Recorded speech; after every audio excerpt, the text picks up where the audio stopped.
ಸರ್ಕಾರದ ದುರುಪಯೋಗ, ಚುನಾವಣಾ ಆಯೋಗದ ದುರುಪಯೋಗ ಮತ್ತು ಒನ್ ಸೈಡೆಡ್ ಡೆಮಾಕ್ರಸಿಯಲ್ಲಿ ಇಷ್ಟು.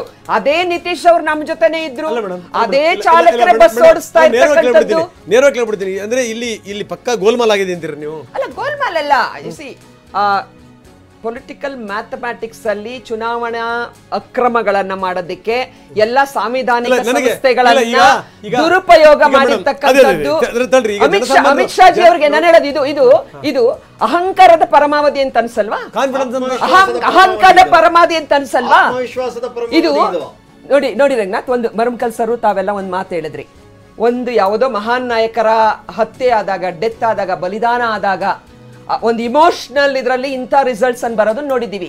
ಸಹಜವಾದ ಈಗ ಇಷ್ಟೆಲ್ಲ ಆರೋಪಗಳನ್ನ ಹಾಕಿದ್ರಲ್ಲ, ಸರ್ಕಾರ ಯಾರ್ದಿತ್ತು ಹಿಂದೆ? ಹಾಗಾದ್ರೆ ಬಿಹಾರದ ವೈಫಲ್ಯಗಳಿಗೆ ನಾವಿದ್ವಾ ಅಧಿಕಾರದಲ್ಲಿ ಹಿಂದಿನ ತನಕ? ಇಲ್ಲ ತಾನೆ, ನೀವೇ ಇದ್ರಿ ತಾನೆ. ಅದೇ ನಿತೀಶ್ ಕುಮಾರ್ ಅದರ ಹಿಂದೆನೂ ಇದ್ರು ತಾನೆ. ಯಾರನ್ನ ಬ್ಲೇಮ್ ಮಾಡ್ತಾ ಇದ್ದೀರಾ? ನಮ್ಮನ್ನ ಹೇಗೆ ಜನ ಅದಕ್ಕೆ ಕಾರಣ ಅಂತ ತಿಳ್ಕೊಳಕ್ ಸಾಧ್ಯ? ಜಾತಿಯ ವಿಷ ಬೀಜವನ್ನು ಬಿತ್ತತಕ್ಕಂಥದ್ದು, ಕೇಂದ್ರದಿಂದ ಅಸಹಕಾರ ತೋರ್ತಕ್ಕಂಥದ್ದು, ಅಪೋಸಿಷನ್ ಲೀಡರ್ಸ್ ಅನ್ನ ಕಟ್ಟಿ ಹಾಕ್ತಕ್ಕಂಥದ್ದು. ಸಮಯ ಕಡಿಮೆ ಇದೆ.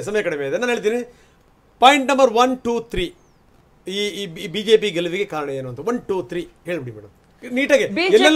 ಬಿಜೆಪಿ ಗೆಲುವಿಗೆ ಕಾರಣ ಇವತ್ತು ಅಪೋಸಿಷನ್ ಶಕ್ತಿಗಳನ್ನ, ಅಪೋಸಿಷನ್ ಲೀಡರ್ಗಳನ್ನ ಕಟ್ಟಿ ಹಾಕ್ತಕ್ಕಂಥದ್ದು, ಕೇಂದ್ರದ ಎಲ್ಲ ಸಾಂವಿಧಾನಿಕ ಸಂಸ್ಥೆಗಳನ್ನ ದುರುಪಯೋಗ ಮಾಡ್ತಕ್ಕಂಥದ್ದು, ಮೂರನೇದು ವೋಟ್ ಬ್ಯಾಂಕ್ ಅನ್ನ, ಚುನಾವಣಾ ಆಯೋಗವನ್ನ ದುರುಪಯೋಗ ಮಾಡಿಕೊಂಡು ವೋಟ್. ಒಂದು ಪಾಯಿಂಟ್ ಈಗ ತನಿಖಾ ಸಂಸ್ಥೆಗಳ ದುರುಪಯೋಗ ಅಂದ್ರೆ ಬೇಕಾದವ್ರ ಮೇಲೆ ಕೇಸ್ ಹಾಕ್ಬಿಡ್ತಾರೆ ಅಂತ ಇರ್ತಾವೆ. ಹೌದು,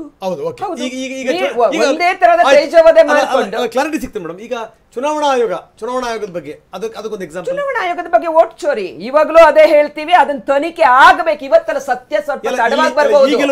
ಚುನಾವಣಾ ಆಯೋಗವನ್ನ ದುರುಪಯೋಗ ಮಾಡಿರ್ತಕ್ಕಂಥದ್ದು, ಚುನಾವಣಾ ಆಯೋಗವನ್ನ ವೋಟ್ ಡಿಲೀಟ್ ಮಾಡಬೇಕಾದ್ರೆ ಸೇರ್ಪಡೆ ಮಾಡಬೇಕಾದ ಪ್ರಕ್ರಿಯೆಯಲ್ಲಿ ಅದನ್ನು ಮುಂದೆ ನಮ್ಮ ಪಾರ್ಟಿ ಮಿತ್ರ ಪಕ್ಷಗಳು ಅದನ್ನ ಮಾಡ್ತೀವಿ. ಓಡೋಗೋದಿಲ್ಲ, ಈಗ ಸೋಲಿನಿಂದ ಓಡೋಗಲ್ಲ. ನನಗೆ ಕ್ಲಾರಿಟಿ ಹೋಗ್ಲಿ ಅಂತ ಈ ಚುನಾವಣಾ ಫಲಿತಾಂಶ ಇದೆಯಲ್ಲ, ಅದು ಕೂಡ ವೋಟ್ ಚೋರಿ ಮತ್ತೆ ಗೋಲ್ಮಾಲಿಂದ ಆಗಿದೆ ಅಂತಿರ್ತಾವೆ. ಅಬ್ಸಲ್ಯೂಟ್ಲಿ ಆಗಿದೆ. ನಾನು ಚುನಾವಣಾ ಚೋರಿ, ವೋಟ್ ಚೋರಿ, ಅಧಿಕಾರದ ದುರುಪಯೋಗ, ದಬಾವಣೆ ಎಲ್ಲವನ್ನು ಮಾಡಿ ಈ ಅಂಕಿ ಸಂಖ್ಯೆ ಬರೋದಕ್ಕೆ ಸಾಧ್ಯ ಅಂತ. 3 ಪಾಯಿಂಟ್ ಬರಲ್ಲ ಮೇಡಮ್, 2 ಪಾಯಿಂಟ್ ಬರ್ತೀನಿ. ಈಗ ನೀವು ಮತ್ತೆ ನಿಮ್ಮ ಮಿತ್ರ ಪಕ್ಷಗಳು ಸೋಲಕ್ಕೆ ನಂಬರ್ 1, ನಂಬರ್ 2 ಕಾರಣ ಏನು? ಅಲ್ಲ, ನಾವು ಸೋಲೋದಿಕ್ಕೆ ಅಂತಲ್ಲ, ಚುನಾವಣೆ ಮೊದಲೇ ಹೇಳ್ಬಿಟ್ರು. ಯಾರು?